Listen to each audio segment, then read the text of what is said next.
readers in 2015. Yeah, so would we now say perhaps the step towards getting credible elections would take time, considering the developments and the growth that we have seen with the introduction of technology? And we can say perhaps in 2027 we'll get it better than 2023. That's always been the swan song over the years. 27 will get better than 2011 will get better than 2007. 2015 was projected to get better than 2011, and so on and so forth. But the expectations many had that the 2023 polls would be somewhat close to what historians say we had in 1993. That's 30 years ago, roughly. But the difference seems to be the case. Nigerians are largely disappointed with the electoral umpire. Well, Raymond, I see a pre-planned process here. You can't tell me that, wow, someone leaving his or her house to go cause trouble just happened immediately. So it looks like a pre-planned thing. Yeah, we're here preaching, you know, this election has to be free, fair, and credible. But could we say we really had a free, fair, and credible election? Maybe we should hit the nail on the head, Janice, Rachel.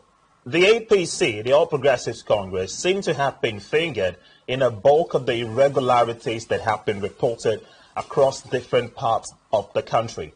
We got this footage yesterday of a party agent threatening people not to vote for another party aside the APC. And we we're asking what would happen in polling units such as that. We've heard reports in Imo State. We're going to be linking up with someone from Imo to give us authenticity about that information. That results were uploaded in areas where elections did not even hold. And it showed the All Progressive Congress, APC, leading in those areas. That shows indeed that there's collusion between INEC and the ruling party. Now, Raymond, you said, you know, let's even look back to 1999, where we first had more like the Fourth Republic now, and 2007, where we had Maurice Iwu as, you know, the INEC chairman at a time. And we would agree that, you know, that period, there were just a lot of irregularities associated or occasioned by his reign as national chairman of INEC at the time. And it was said that it was the worst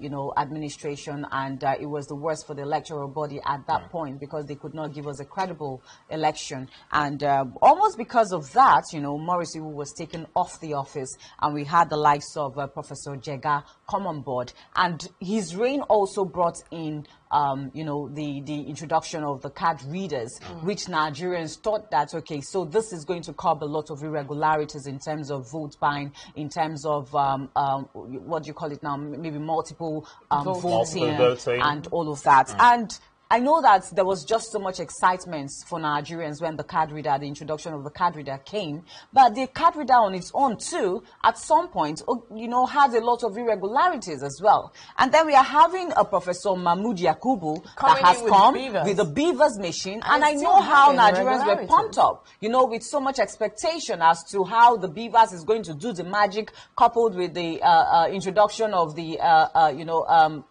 Electoral Act Amendments bill, and all of that, and we are still sitting down here to see the same issues. And then you're asking, how far will our electoral body go?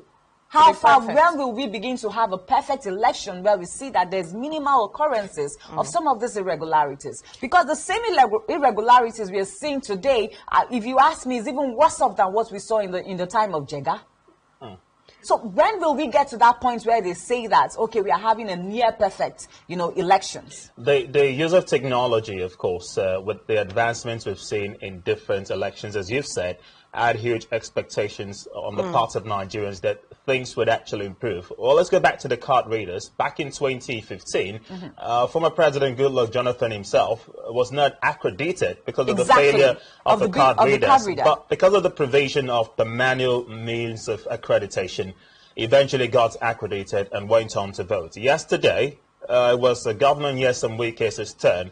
The Beavers failed to accredit him initially, but after hours of a series of attempts, he got lucky and was accredited and was able to cast his vote. It raises question about whether or not the successes we thought the Beavers would introduce to the polls have been recorded. If it is prone to, you know, being hacked, in spite of INEC's assurances that the Beavers were impregnable And perhaps Nigerians got a win of the fact that the Vivas could be manipulated when Professor Jega, the former INEC chairman, came out to say just 2 days before the polls that Nigerians were having misplaced faith in the Beavers, because he said, make no mistakes, it could be hacked. Now, from the results we're seeing trickling, and we'll talk about the results, of course, later, from the ones that have been uploaded and the insinuations that a bulk of them have actually been manipulated, with the INEC chairman yesterday telling us that 5 beavers were missing in Kaduna and recovered,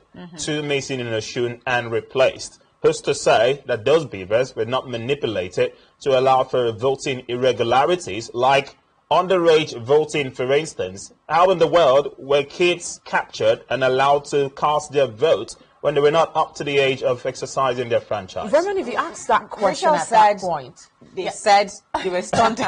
Oh, stunted, really? okay, aside from that, talking about that point where, underage were captured, Yes. it still takes us back to the PVC registration exercise. Yeah, the I serial mean, registrations. That's where we should have cleared this issue, not at this point. That issue should have been cleared. It shouldn't have gotten to this point where we get to ask that question, how come underage children are voting? Now the point is, the point is, if I'm an INEC official, yeah, let's say I work at the collation center where the ballots are eventually brought to me to verify that indeed these persons, this number of persons were accredited at their polling units, they have thumbprinted, and then it was brought to me at INEC for verification. Here's the fix, with reference to the footage that you're watching right now about a little boy who purportedly cast his vote. Now, let's say a boy of this age is taunted. It's clearly not up to, that's what they say, but let's say this boy is not up to 18 years of age, but we saw him have a PVC in his possession, which is likely to be in his name, and then the BVAS must have definitely accredited him.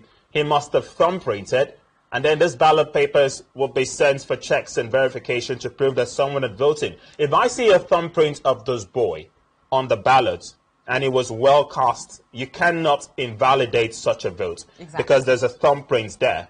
But the problem goes back to where the BVAS accredited a boy who was not up to the age of voting. That shows that someone or something somewhere knew that this is what they wanted to do, and they wanted to truncate the process. Of course. Now, it brings me back to the question, will we have a near-perfect electoral process in Nigeria? We're talking about underage children here. This is not the first time we are having underage children. Not even the second time.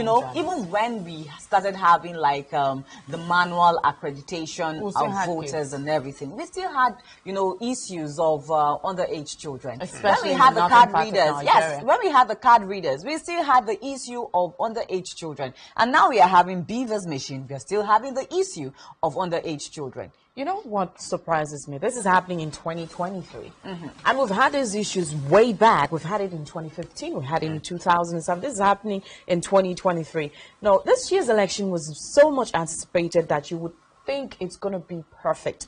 Yeah, it's going to be, even if it's not 100%, it should be 90%. But if we want to, rate this year's election, we've had so much irregularities compared to the anticipation we had. Now,